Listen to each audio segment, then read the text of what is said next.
Ano naman mga friend ay ang pusa maghihintay pa kainin. Tinitignan niya sarili niya sa oven mo. Tinakain ko na yan eh. Dami-dami na niya makain. Tignan mo yung pagkain mo. Yan. Pinakain ko na yan. Isang bag at saka isang stick. Ay gusto pang kumain na naman. Hindi, yan o. Nantok pa yan. Ay pamakyat po sa kwarto niya. Akyat na. Ay gusto mo? Umakyat ka na doon?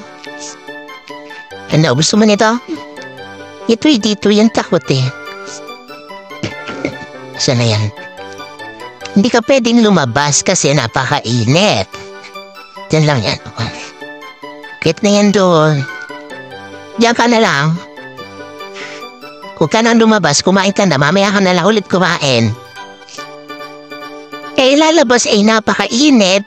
Tapos pag nagkasakit ako na naman ang masisita. Mapit nagkasakit ang pusa. Wala naman akong ginagawa, nagbabantay lang naman ako. Sobrang init, gustong lumabas.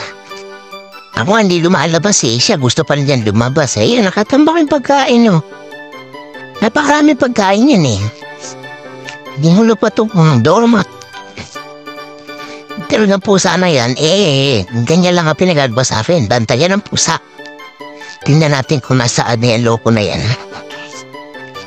Umakyat na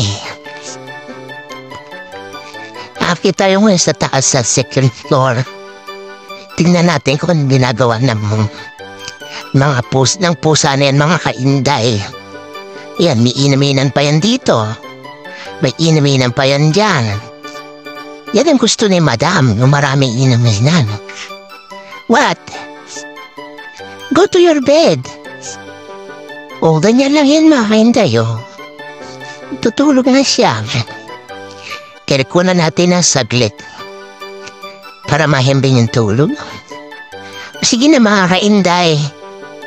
Pinakita ko lang yung buhay ng Senyorito Nesto. Ay, nakita pa yung bra. Ayan, ganyan Inat-inat. Pit niya yan at saka nanganay niya ni Madam.